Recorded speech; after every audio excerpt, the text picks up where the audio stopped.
Magandang araw mga katakot. Ako po si Niji, ang inyong tagapagsalaysay. Masaya naming inihahandog sa inyo ang channel na ito kung saan linggo-linggo kaming mag-a-upload ng true horror stories. Sana magustuhan ninyo.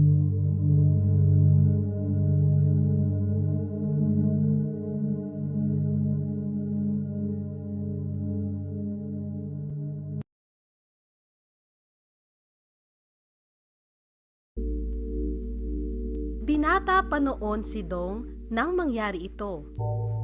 Tulad ng iba pang karanasan niya, ay naikwento lamang niya din sa akin ito.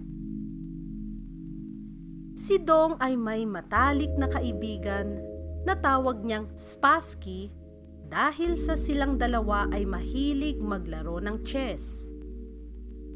Ang pangalan na ito ay nakuha niya mula sa isang sikat na chess grandmaster noon na si Boris Spassky.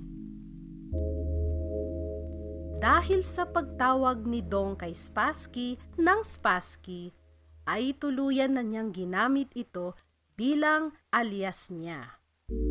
Isang araw, sa hindi inaasahang pangyayari, ay biglang binawian ng buhay ang ina ni Spassky na si Aling Charing. Sobrang lungkot ni Spassky, kaya si Dong ay laging nasa burol para umalalay at makiramay sa kanyang kaibigan. Pangatlong gabi na ng burol. Dahil sa marami ang nakikiramay, ay pagod at antok na sina Dong at Spassky. Sa oras na iyon ay naisipan muna nilang matulog sa kwarto ni Spassky. Nakatulog ng mahimbing si Dong, pero siya ay nagising makalipas ang isang oras. Bandang 11:00 na yun ng gabi at naramdaman ni Dong na kailangan niyang magbanyo. Medyo hilo pa, pero pinilit ni Dong bumangon dahil naiihi na talaga siya. Pupungas-pungas niyang hinanap ang pares ng tsinelas sa tabi ng kama. Patayo na sana siya nang mapansin na may mga paa na nakalutang sa harap niya. Mula sa mga paa ay umakyat ang paningin ni Dong sa mukha ng lumulutang na katawan at buong gulat niyang napansin na ito ay si Aling Charing. Nakalutang siya sa harap ni Dong. Nakatungo ang ulo at tila may tinitingnan banda sa ibaba. Ang kasuotan niya ay yung damit na suot niya sa loob ng kanyang kabaong kung saan siya ay nakahimlay. Tuluyan nang nagising ang diwa ni Dong at mabilis na niyugyog ang balikat ng mahimbing na natutulog na kaibigan. Sa sobrang panik niya ay walang lumalabas na boses mula sa kanyang bibig. Kaya't minabuti niyang lakasan pa ang pagyugyog sa balikat ni Spassky. Nang ito ay magising, ay hinila niya agad ang ginagamit nilang kumot habang tinuturo kay Spassky ang nanay niya na nakalutang sa harapan nila. Minulat ni Spassky ang kanyang mga mata at mabilis din itong hinila ang nag-iisang kumot na mahigpit na hinahawakan ni Dong. Ang maliit na kumot na iyon ang nagsilbing proteksyon nila sa takot na dinanas. Di na malayan ng magkaibigan na ilang oras na ang lumipas. Mula 11:00 ng gabi ay hindi talaga nila ibinaba ang kumot na nakatakip sa kanilang mga mukha buong mga oras na iyon. At iyon lang ang ginawa nila hanggang sa naramdaman nila ang unti-unting pagsikat ng araw. Dahan-dahan nilang ibinaba ang kumot. Nang makita nila na wala na doon ang kinatatakutan nila, ay madali silang bumangon at kumaripas ng takbo. Nauuna si Dong habang humahangos na nakasunod din sa kanya si Spassky. Sabay silang tumakbo papunta sa bahay ni Dong, kung saan ikinuwento nila sa nanay ni Dong ang nakakatakot at nakakakilabot na karanasan nila sa burol ni Aling Charing. Ang kalakasan ng third eye ni Dong ay may makabuluhang parte sa pangyayaring ito dahil simula pa lang ito ng marami pang karanasan niya na ikikwento ko sa ibang araw na lamang. Ang palaisipan sa kanila ay, may mensahe kaya na gustong iparating si Aling Charing sa anak niyang si Spassky kaya siya nagpakita dito? O namamaalam lamang ito sa kanya?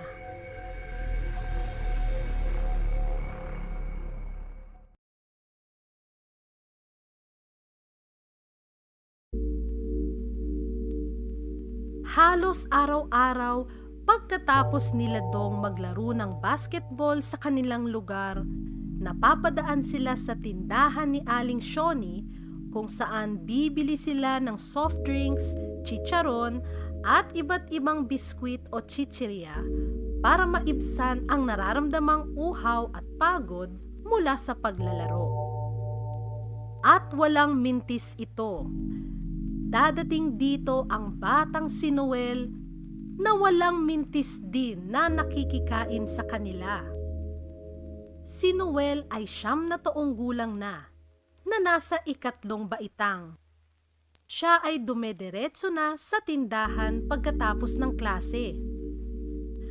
Sanay na ang barkada kay Noel na regular na sumasama kapag sila ay naghuhuntahan at nagbibiruan pagkatapos ng kanilang laro. Dahil sa si Noel ay nag-aaral na rin, ang mga sobrang barya ay binibigay nila dito. O ayan, baon mo yan sa pagpasok bukas ha? Hayag ni Dong habang inaabot sa bata ang mga barya. Oo, pero tipirin mo din ha para hindi ka maubusan ng baon. Dagdag ng isa pang binatilyo. Tuwang-tuwa naman ang bata at masayang sumagot ng, "Salamat po mga kuya."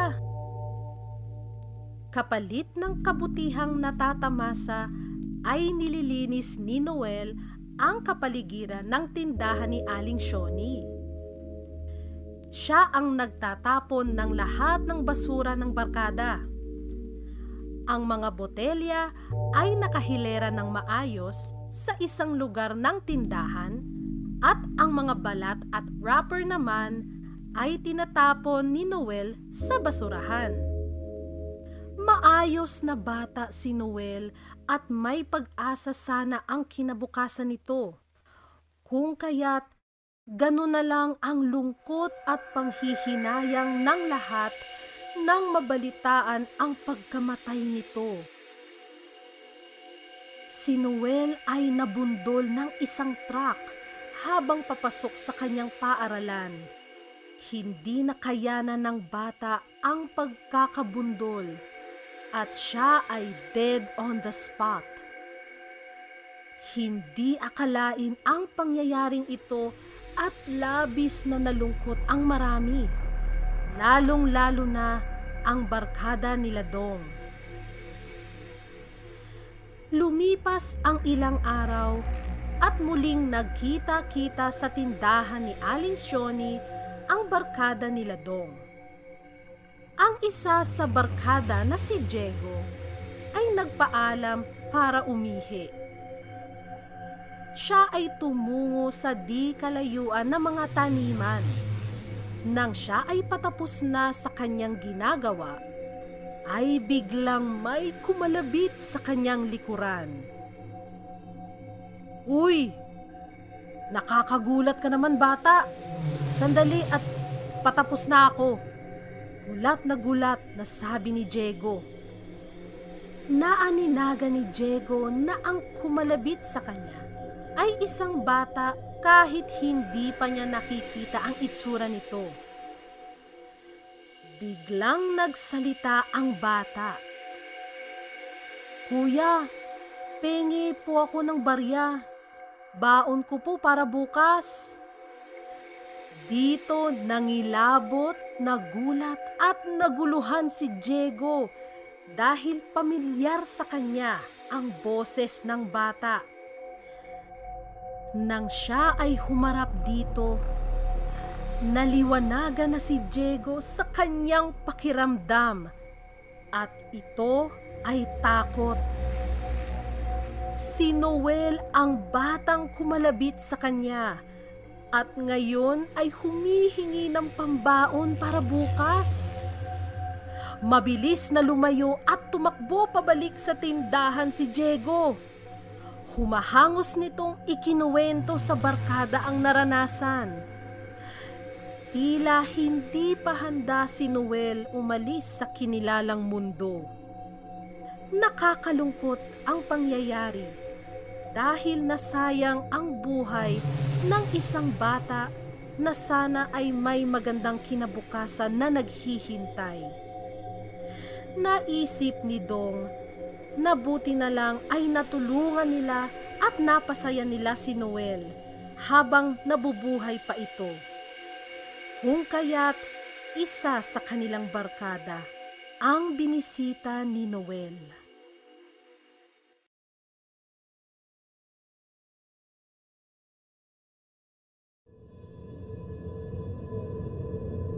Tatay! Sigaw ng 4 na taong gulang na si Dong.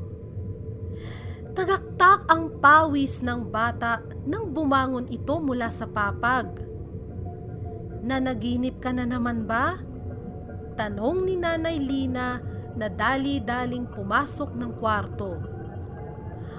Opo, Nay, sagot ng bata. Agad na kumuha ng malinis na tuwalya si Nanay Lina at pinunasan ang pawis na mukha ng anak. Si tatay na naman ba? Alangan na tanong ni Nanay Lina sa anak. Opo, Nay. Alangan na sagot din ni Dong sa kanyang nanay. Masamang panaginip lang yan, anak. Di bale, titigil din yan pagtagal. Sabi ni Nanay Lina habang naiiyak din ng kaunti. Palit ka ng pang-itaas, anak. Baka magkasakit ka niyan. Hayag ng nanay habang pinupunasan ang pawis sa likod ni Dong. Matulog ka pa, Dong. Maaga pa. Patuloy na hayag ng nanay pagkatapos palitan ang pang-itaas ng anak.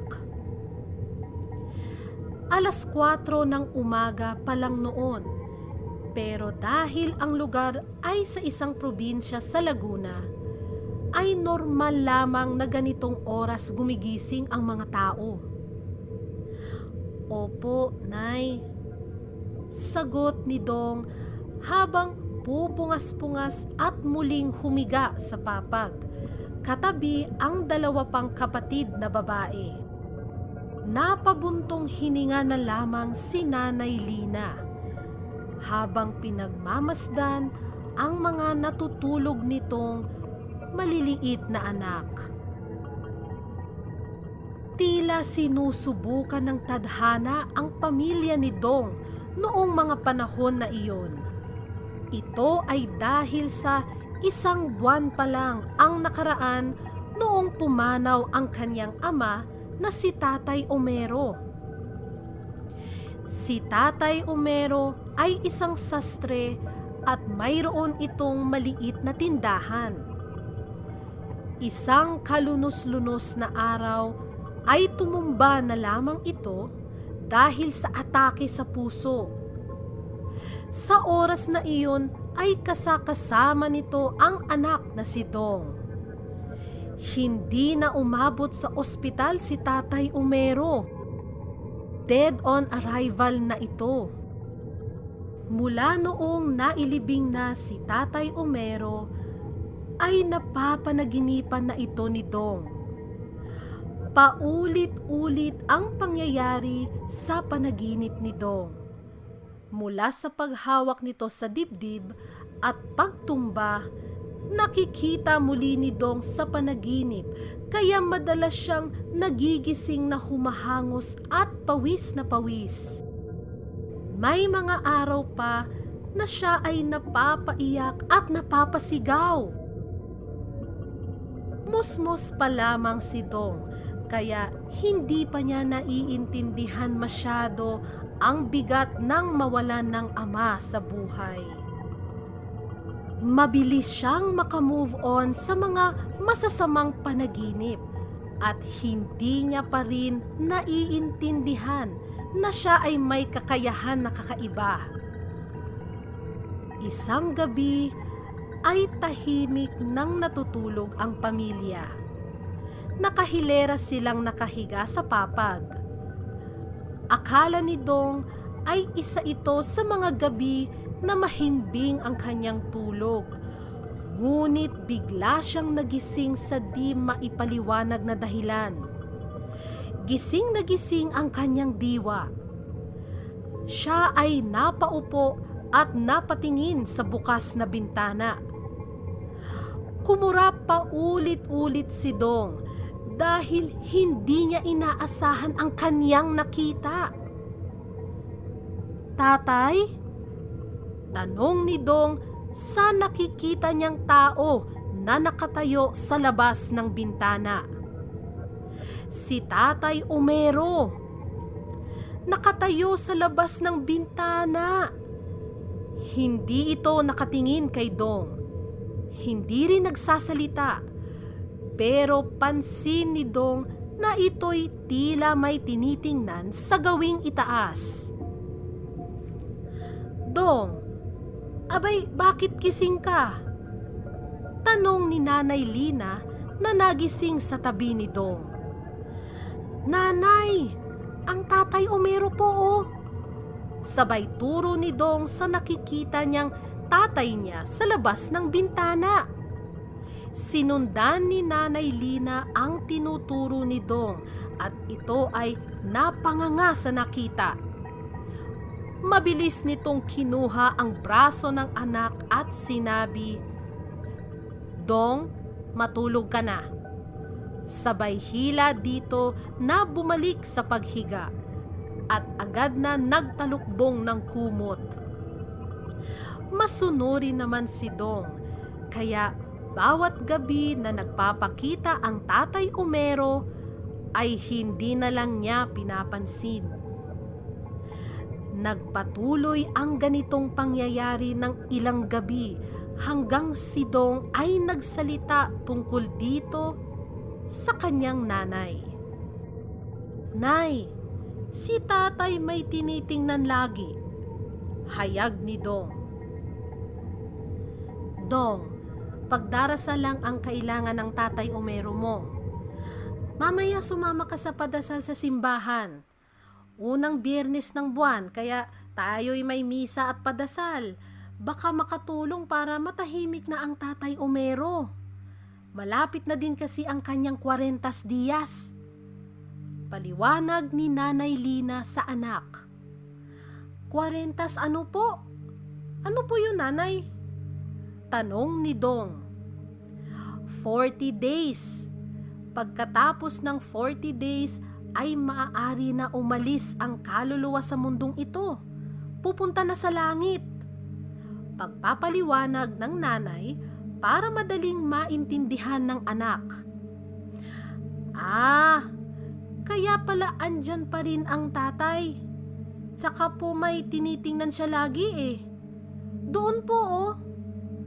Inosenteng sagot ni Dong habang tinuturo ang mataas na bahagi ng aparador na malapit at nakaharap sa bintana kung saan lagi nagpapakita si Tatay Omero. Napabuntong hininga na lang si Nanay Lina at nagpatuloy sa kanyang ginagawa. Si Dong naman ay hindi nagpatalo. Habang nakatalikod si Nanay Lina, ay bumaba ito mula sa mataas na silya. Hinila ang silya papunta sa harap ng aparador, binuksan ito at pumatong sa silya. Tahimik na nakatitig si Dong sa loob ng aparador at makalipas ang ilang segundo ay inangat nito ang kanyang mga kamay, ipinasok sa gawing kanan ng aparador at may hinila. Isang kahon. Malaki-laki para kay Dong ang kahon na parihaba. Gamit ang munting mga kamay ay binuhat niya ito at bumaba na muli mula sa mataas na silya. Dahan-dahan ni Dong na dinala ang kahon sa lamesa at nilapag ito dito. Sa pagbagsak ng kahon ay nakuha ni Dong ang atensyon ng nanay. "Nanay, ayan yung tinitingnan ni tatay." Nakangiting sinabi ni Dong. "Abae, ano ba yan? Saan mo nakuha?" Nalilitong hayag naman ng nanay. "Doon nga po, nanay, sa tinitingnan lagi ni tatay." Sabay turo muli ng bata sa may aparador. Hindi na nagpaligoy-ligoy pa si Nanay Lina. Siya'y lumapit sa kahon at binuksan ito. Laking gulat ng nanay sa nakita. Ang nilalaman kasi ng kahon ay mga importanteng dokumento nila at malaking halaga ng salapi. Mukhang ito ay mga importanteng kagamitan ni Tatay Omero noong siya ay nabubuhay pa. Naluha si Nanay Lina habang tinitingnan ang nilalaman ng kahon. Dito ay naintindihan na niya kung bakit nagpapakita ito sa kanila. Lalo na kay Dong na siyang nakatuklas ng gustong iparating ni Tatay Omero. Sa murang edad ay nagamit na agad ni Dong ang kakayahang kakaiba. Hindi pa niya gaano naiintindihan, pero ito ay simula pa lamang ng kanyang pakikipagsapalaran. Mula noon ay hindi na muli nagpakita si Tatay Omero.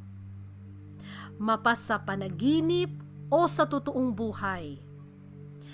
Napangiti ang bata habang pinagmamasdan ang sabay na lungkot at saya ng nanay sa paghalungkat sa nilalaman ng kahon.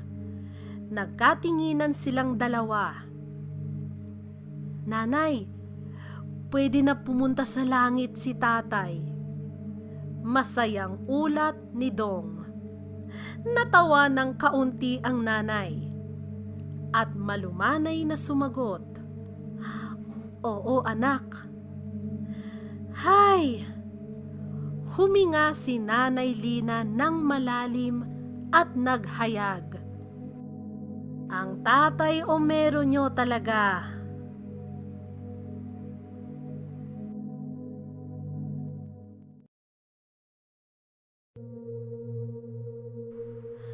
Kamusta mga katakot? Sana nagustuhan ninyo ang aming mga kwento. Kung di nakakaabala ay pakiclick na din ang like at subscribe button. Follow nyo na din kami sa Facebook at TikTok. Maraming salamat sa pakikinig at hanggang sa muli.